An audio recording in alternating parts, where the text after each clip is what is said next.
Je suis Clotilde Dussoulier et vous écoutez l'épisode 299 de Change ma vie. Quel est le problème que vous cherchez à résoudre ?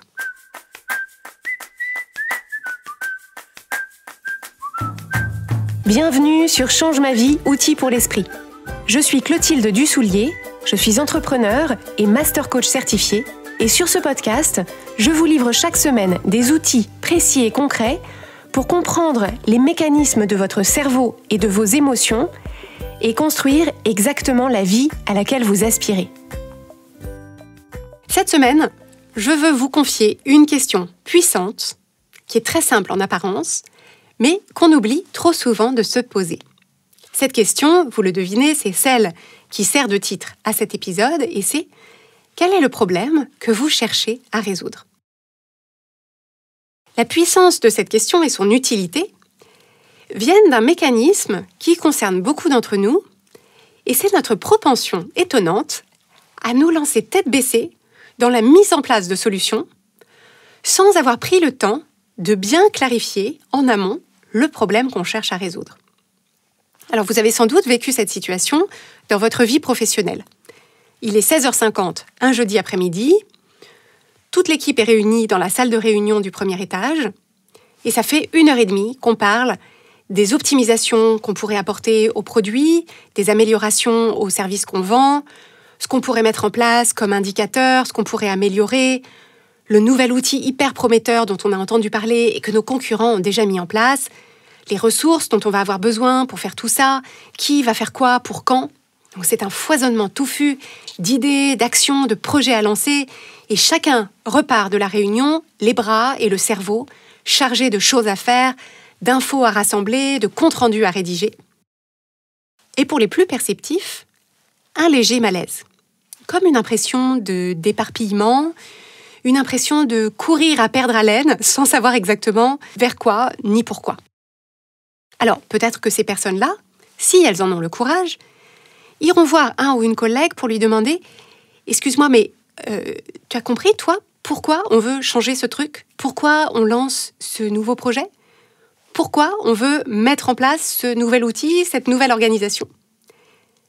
Mais la plupart du temps, et c'est bien le problème, ces personnes-là, toutes perceptives qu'elles soient, n'oseront pas poser la question. Elles supposeront qu'elles sont les seules à ne pas savoir, qu'elles sont les seules à se poser ces questions-là, et comme tout le monde a l'air de s'affairer avec détermination pour aller dans cette direction, on ne sait pas où, mais elles y vont, ma foi, ça doit être la bonne chose à faire.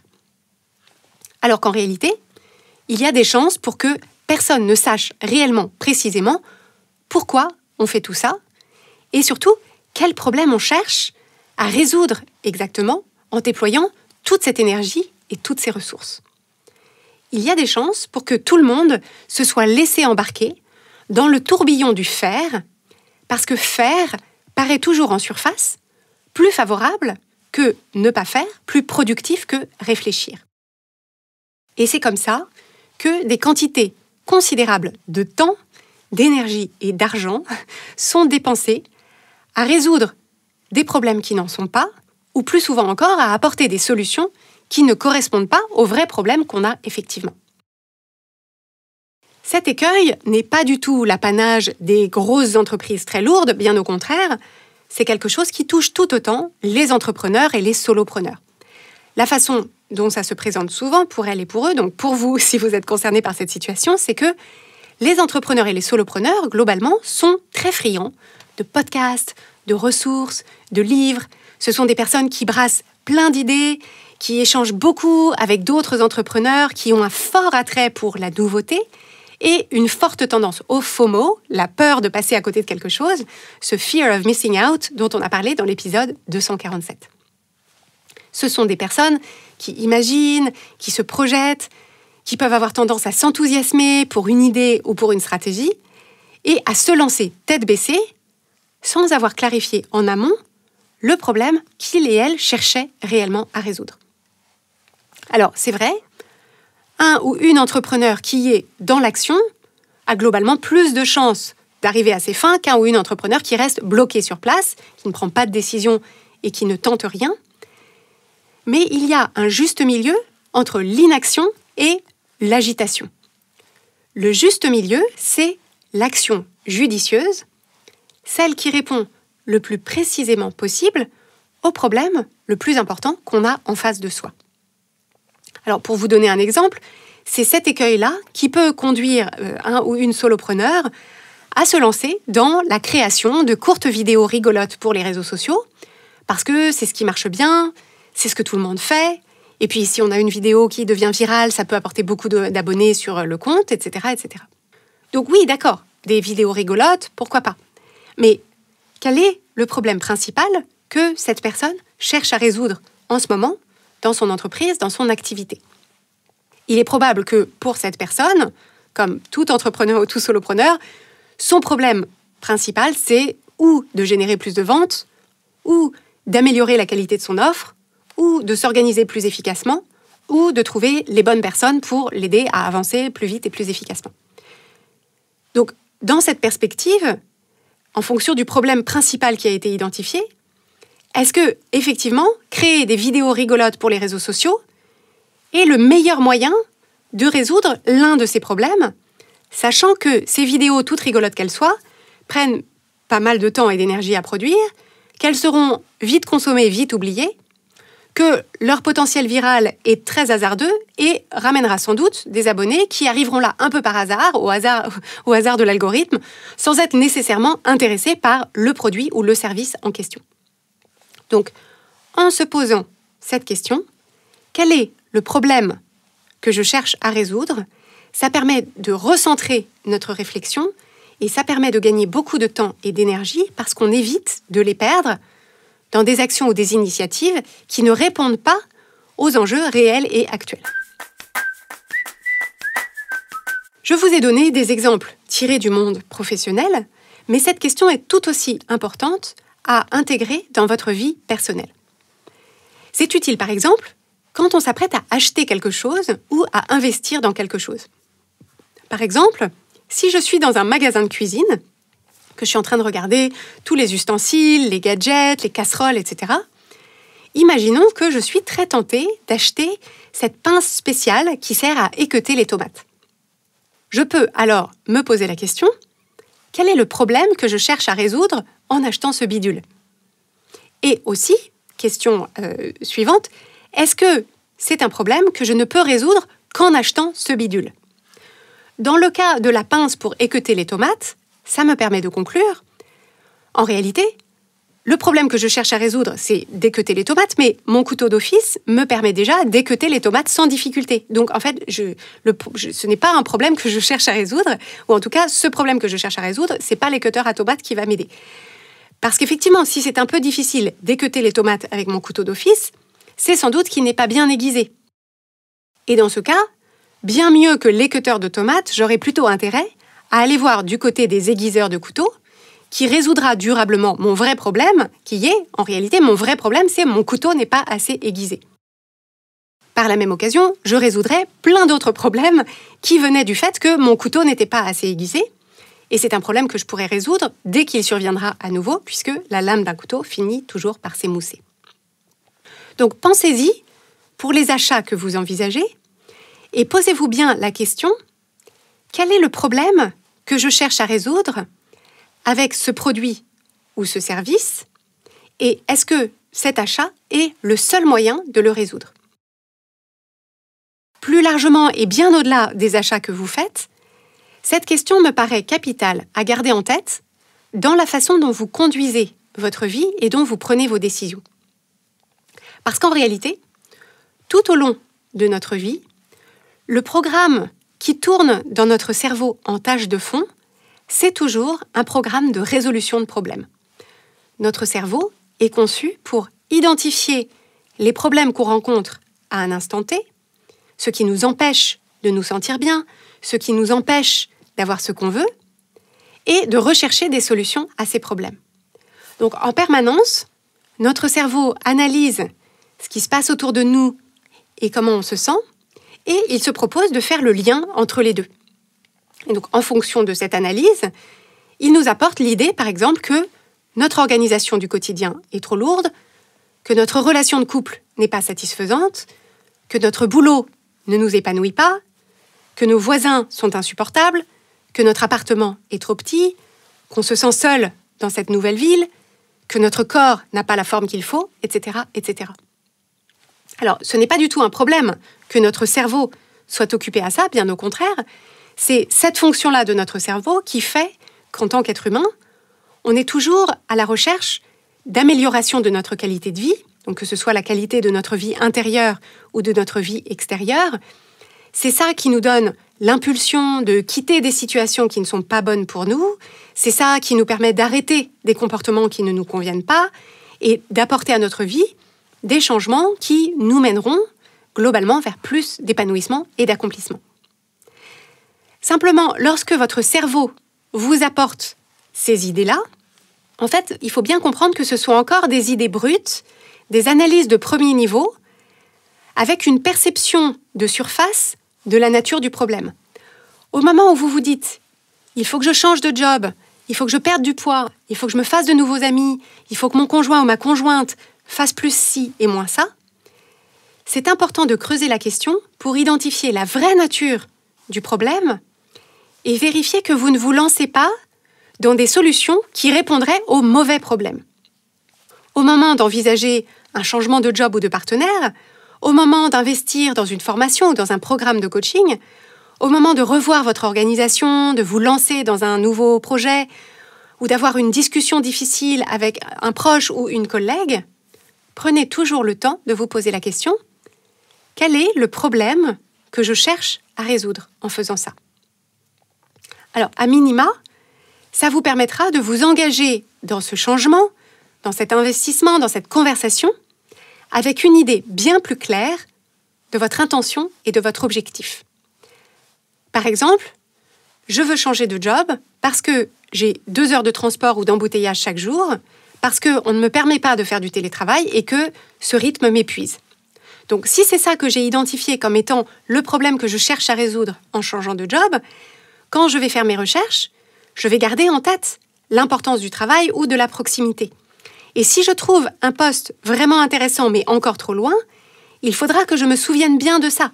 Je ne cherche pas à changer de job pour changer de job, mais le problème que je cherche à résoudre, c'est moins de temps de transport ou moins de temps de trajet.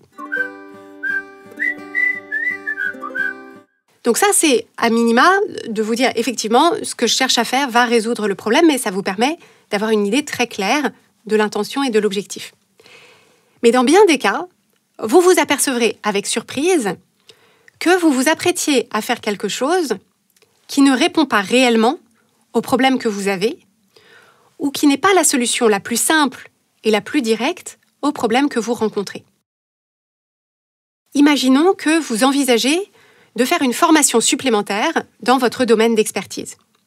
Donc, vous avez repéré la formation, le financement, etc. Vous êtes sur le point de vous inscrire. Hop. Posez-vous la question. Quel est le problème que je cherche à résoudre en suivant cette formation ? Et peut-être que vous allez répondre « On ne me confie pas, dans mon travail, les projets les plus intéressants. Et donc, avec cette formation supplémentaire, j'aurai l'air plus experte et ça me permettra de travailler sur les dossiers qui me plaisent plus. » Mais en réalité, une fois qu'on a dit ça, on s'aperçoit que ce raisonnement repose sur plein de suppositions. Il y a la supposition que dans votre organisation, les projets sont attribués en fonction du niveau d'expertise, ce qui n'est pas sûr du tout. Il y a la supposition que vous n'êtes pas aujourd'hui perçu comme ayant assez d'expertise, ce qui n'est pas sûr du tout. Et il y a la supposition qu'en faisant cette formation, le mode d'attribution des projets changera dans le bon sens, ce qui n'est pas sûr du tout non plus. Ce qui est sûr, en revanche, c'est qu'il y a peut-être des moyens plus simples et plus directs de travailler sur des projets qui vous intéressent plus, en ayant par exemple les bonnes conversations avec les bons interlocuteurs, en valorisant mieux l'expertise que vous avez déjà, et probablement, permettez-moi de le dire, en étant plus assertif ou plus assertive au moment de l'attribution des dossiers. Mais c'est sûr que sur le moment, l'idée de partir dans une nouvelle formation peut sembler moins inconfortable que d'avoir ces conversations qui peut-être vous causent de l'inconfort, faire savoir ce que vous savez faire, ce qui n'est peut-être pas votre compétence la plus développée, ou développer votre assertivité. Mais tout ça, ce sont des compétences que vous ne développerez que si vous les pratiquez et qui, comme l'aiguiseur à couteau, résoudront pas mal d'autres problèmes que vous pourriez rencontrer à l'avenir. Donc l'idée, c'est de pouvoir partir dans cette formation pour les bonnes raisons et vous dire, est-ce qu'effectivement, cette formation, c'est la réponse à mon problème? Est-ce que c'est la réponse la plus durable à ce problème et ceux que je pourrais avoir ailleurs? Donc dans tous les domaines de votre vie, repartir de la définition du problème encore et toujours, vous assurer que vous l'avez défini et compris du mieux que vous pouvez, c'est sans conteste le meilleur moyen d'utiliser vos ressources de temps, d'énergie et d'argent à bon escient. C'est une compétence tellement importante que on vous aide à la développer dès votre arrivée au sein du programme de coaching Change ma vie, mode d'emploi. Au moment où vous nous rejoignez, au cours de votre premier mois, on vous accompagne pour identifier et choisir votre sujet numéro 1, c'est-à-dire le premier problème que vous allez vous proposer de résoudre. Mais surtout, on vous aide à comprendre de quoi est fait ce problème, c'est-à-dire quel est le nœud sous-jacent, qu'est-ce qui est au cœur de ce problème, et pas juste la description en surface avec laquelle vous arrivez, pour que vous soyez sûr de partir ensuite dans la bonne direction. Et ensuite, une fois que cette bonne direction est identifiée, on vous aide à mettre en place les solutions qui vous permettront d'avancer en mettant les bonnes solutions en face de la bonne définition de votre problème. Donc par exemple, peut-être que vous voulez améliorer votre organisation du quotidien, peut-être que vous avez une difficulté dans la gestion des repas ou dans l'agencement de votre maison. Donc c'est très bien, moi je suis complètement pour, mais pour avancer efficacement dans la direction qui vous conviendra à vous, il faut d'abord comprendre quel est le vrai problème dans votre organisation actuelle. D'où vient ce problème? Qu'est-ce qui vous manque? Qu'est-ce qui ne vous convient pas? Qu'est-ce qui vous plombe? Est-ce que c'est une question d'horaire et de temps? Est-ce que c'est une question d'énergie? Est-ce que c'est une question d'idées dont vous manquez? Est-ce que c'est une question de plaisir qui a disparu? Est-ce que c'est une question de répartition des tâches entre les personnes de votre maisonnée? Est-ce que c'est une question de standards impossibles que vous vous imposez? Et donc, c'est une fois que vous aurez la clarté sur le cœur du problème, qu'on va vous aider à identifier, que vous pourrez agir de façon judicieuse pour le résoudre. Autre exemple, imaginons que les difficultés que vous rencontrez sont en lien avec votre corps, avec votre poids, votre niveau de forme ou votre alimentation. Donc, vous pouvez bien sûr entreprendre toutes sortes de stratégies et de tactiques pour manger mieux, bouger plus, vous sentir mieux dans votre corps. Mais toutes ces actions, qui sont coûteuses en temps, en énergie et en charge émotionnelle, ne donneront pas de résultats durables si vous n'avez pas d'abord clarifié quel est le problème sous-jacent que vous voulez résoudre, c'est-à-dire quel est le problème sous le problème. Et bien souvent, sur ces questions de rapport au corps et de comment est-ce qu'on se sent dans notre corps, le problème qu'on cherche à résoudre est souvent un problème d'insatisfaction de notre vie en général, qu'on projette en insatisfaction de notre corps. Donc ça peut être aussi un problème de place qu'on s'accorde ou pas dans notre propre vie, qui nous conduit à nous priver des ressources de temps, d'énergie et d'attention dont on aurait besoin pour prendre soin de nous et de notre santé physique et mentale. Ça peut être ces difficultés de lien, de rapport au corps, ça peut être aussi un problème d'environnement dans lequel on évolue, qui nous envoie des messages dévalorisants au quotidien sur notre corps et notre apparence. Donc ça, c'est une définition du problème qui est encore différente. Ou alors, ça peut être un manque d'outils de régulation émotionnelle qui nous conduit à utiliser la nourriture, l'alcool ou au contraire l'exercice ou le contrôle de notre corps comme un moyen d'échapper à nos émotions. Et donc, vous voyez que à description du problème, description initiale du problème égale, si on comprend le problème qui est sous-jacent, quel est le nœud du problème, quand vous aurez la clarté là-dessus, vous pourrez agir de façon judicieuse pour résoudre ça d'abord. Dans tous ces cas de figure et bien d'autres encore, donc ça peut être en lien avec votre relation de couple, vos relations sociales, votre confiance en vous, votre situation financière, les projets audacieux que vous voulez mener, vous voyez que la réflexion à mener en premier, c'est toujours de vous assurer que vous avez clairement défini le problème que vous cherchez à résoudre. Et je vous précise que peut-être qu'en m'écoutant, vous vous dites « Non mais je sais très bien, c'est-à-dire il n'y a pas de problème sous mon problème, j'ai déjà défini mon problème, c'est clair pour moi. » Et en fait, je vous invite à considérer qu'on aimerait tous et toutes penser qu'on le sait très bien, que la réflexion que nous apporte notre cerveau est la bonne et que les actions dans lesquelles on a envie de se lancer spontanément sont évidemment les bonnes. Mais je vous assure qu'en adoptant systématiquement cette question, en vous assurant que vous créez systématiquement cet espace de réflexion, vous serez étonné de voir la profondeur supplémentaire de compréhension et la clarté à laquelle ça vous permettra d'accéder. Si vous voulez notre aide pour apprendre à faire ça, pour apprendre à identifier quelle est la vraie nature des difficultés ou des enjeux auxquels vous faites face aujourd'hui et vous assurer que les solutions et les actions dans lesquelles vous vous lancez sont non seulement les bonnes, mais les plus simples et les plus judicieuses, je vous invite à rejoindre le programme de coaching qu'on propose qui s'appelle « Change ma vie, mode d'emploi ». Au moment où vous écoutez cet épisode, si c'est le moment de sa première diffusion, c'est le moment où on va ouvrir les inscriptions très prochainement. Les inscriptions restent ouvertes pour quelques jours et toute notre équipe de coachs certifiés est prête à vous accueillir pour vous guider dans votre parcours. Ce qu'on va faire, c'est qu'on va vous transmettre les compétences dont vous avez besoin pour comprendre là où vous êtes, ce qui a fonctionné jusqu'ici mais qui ne fonctionne plus aujourd'hui et comment aller là où vous voulez aller. Quel est le chemin le plus efficace et le plus gratifiant pour vous pour y parvenir. À ce jour, on a déjà aidé plus de 3000 personnes à se mettre en action pour créer la vie extraordinaire qui leur ressemble, action après action, et nous n'attendons plus que vous. Pour avoir toutes les informations sur le programme, comment il fonctionne et comment nous rejoindre, rendez-vous sur la page changemavie.com/coaching. C'est là aussi que vous pourrez vous inscrire sur la liste d'attente pour recevoir votre invitation le jour de l'ouverture des inscriptions.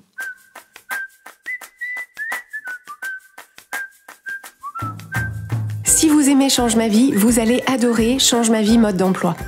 Change ma vie mode d'emploi, c'est le programme de coaching qui va vous donner des ailes pour atteindre tous vos objectifs de vie.